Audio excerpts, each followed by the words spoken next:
ഇന്ന് തന്നെ ഡൗൺലോഡ് ചെയ്യൂ. കാണൂ നിങ്ങളുടെ ഫേവറേറ്റ് ഷോസ്. എന്നോട് ഇങ്ങനെ സംസാരിക്കാൻ നിനക്ക് എന്ത് ധൈര്യം അടിയുള്ളത്?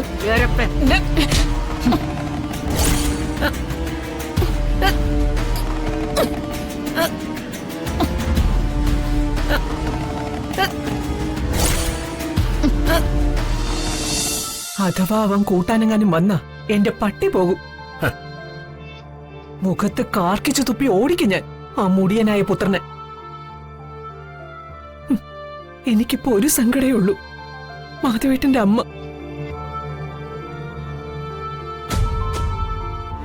മരുമകളായ എന്നെ സ്വന്തം മകളായി മാത്രമേ കണ്ടിട്ടുള്ളൂ. സഹായിക്കാവുന്നതിന്റെ പരമാവധി സഹായിച്ചിട്ടുമുണ്ട്. കുടുംബത്തിന്റെ നല്ല ഗതിക്ക് വേണ്ടി ഉപദേശങ്ങൾ തന്നിട്ടേ ഉള്ളൂ. അങ്ങനെയുള്ള അമ്മയ്ക്ക് അവസാന കാലത്ത് ഒരു തുള്ളി വെള്ളം ഇട്ടിച്ചു കൊടുക്കാനുള്ള ഭാഗ്യം ഉണ്ടായില്ലല്ലോ എന്നുള്ള സങ്കടം. ഞാൻ ആ അമ്മ ഉപേക്ഷിച്ചു പോന്നത് വന്ദന അവിടെ ഉണ്ടല്ലോ എന്ന ധൈര്യത്തിലാ. ജഗനും അമ്മയെ കൈവെടിയില്ല ചന്ദ്രു. എന്തായാലും മാന്യമായ ഒരു ജോലി കിട്ടി കൈ നിറയെ പണവുമായിട്ടേ നമ്മൾ അങ്ങോട്ട് പോകുന്നുള്ളൂ. അതുവരെ ഈ പൊളിഞ്ഞ വണ്ടിയാണ് നമുക്ക് അഭയം. ഈ പൊളിഞ്ഞ മേൽക്കൂരയാ നമുക്ക് തണൽ മരം. മകന് പുതിയ വീടായപ്പോ അച്ഛനമ്മമാർക്കും ദൈവം പുതിയൊരു വീട് തന്നു സമാധാനിക്കാം, അല്ലേ മാധവേട്ട?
കർണാകരാ, സ്ത്രീധനക്കാരി സ്ത്രീധനം കൊണ്ട് വരുന്നു. നീ ഇങ്ങോട്ട് വാ.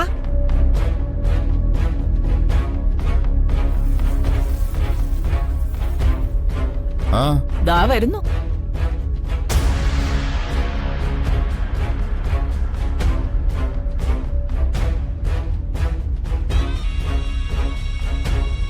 നിക്ക്, നീ ഇതെങ്ങോട്ടാ? ഞാനിവിടെ നിൽക്കാൻ വന്നതൊന്നുമല്ല. നീ ഇവിടെ പൊറുക്കുന്നതിന് കുറുപ്പിന് യാതൊരു വിരോധവും ഇല്ല. പക്ഷേ എനിക്കൊരു ചോദ്യമുണ്ട്, അതിനാദ്യം നീ ഉത്തരം തരണം. നീ സ്ത്രീധനം കൊണ്ടാണോ വന്നിരിക്കുന്നത്?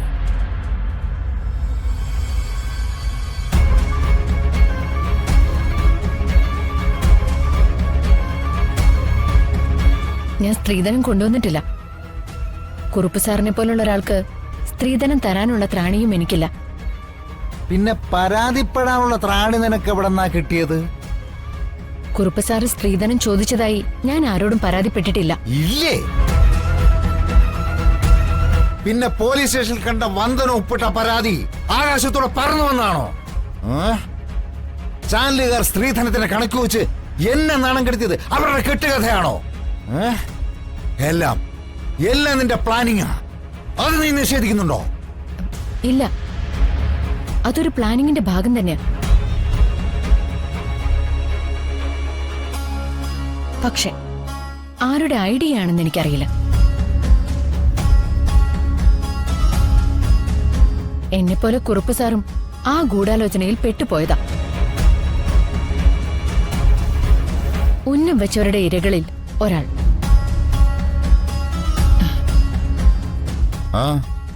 ഇതൊന്നും വിശ്വസിക്കരുതടാ, കുടിച്ച വെള്ളത്തെ വിശ്വസിക്കരുത്.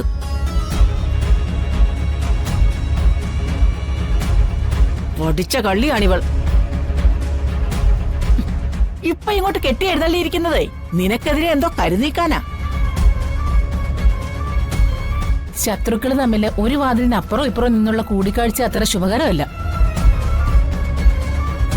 വന്ദനെ, അകത്തേക്ക് വാ. അകത്തോട്ട് വരാനോ? അതെ, നാത്തൂന്റെ കേൾവിക്ക് തകരാറൊന്നുമില്ലല്ലോ. പഠിച്ച കള്ളിയുടെ കരനീക്കങ്ങൾക്ക് അടുത്തു നിന്ന് ചെവി കൊടുക്കണം നാത്തൂനെ. പോലീസ് സ്റ്റേഷനിൽ അങ്ങനൊരു പരാതി എങ്ങനെ എത്തിയെന്ന് ഞാൻ വിശദീകരിക്കാം. അയ്യോ, വേണ്ട വേണ്ട വേണ്ട. ഞങ്ങൾക്ക് നിന്റെ അളിഞ്ഞു നാറിയ വിശദീകരണമൊന്നും കേക്കണ്ട. എനിക്ക് പറയാനുള്ളത് ആനന്ദവല്ലി അപ്പച്ചിയോടല്ല, സാറിനോടാ.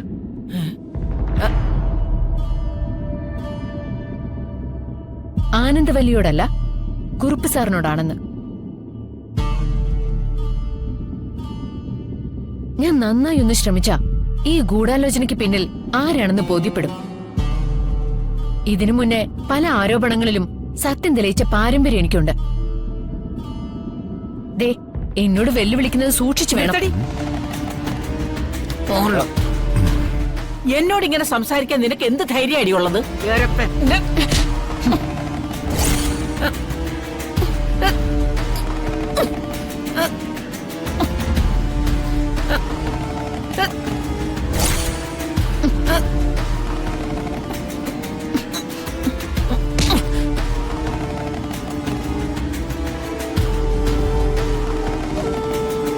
വേണ്ട, അഭ്യാസം കാണിക്കാതെ നിന്നോണം, അല്ലെങ്കിൽ വിവരം അറിയും.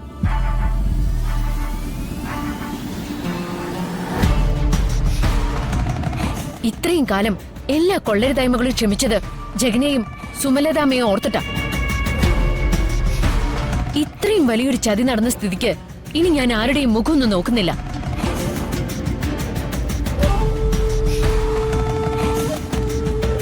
ഗൂഢാലോചനയിൽ എന്നെ കുടിക്കവരുടെ ലക്ഷ്യം ഞാനല്ല, കുറുപ്പ് സാറാ.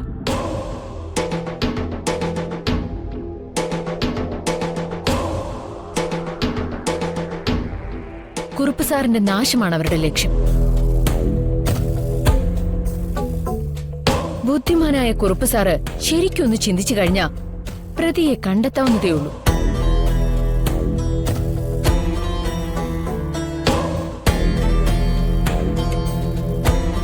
അതെ, നിന്റെ വിശദീകരണമൊക്കെ മതി. ചലക്കാതെ ഇറങ്ങി പോടി. ദേ, വന്നിരിക്കുന്നത് എന്റെ മരുമോളാ. എനിക്ക് അവളോട് സംസാരിക്കാനുണ്ട്. വാ വന്ദനെ. അറച്ചു നിൽക്കേണ്ട കാര്യമൊന്നുമില്ല, നീ വാ.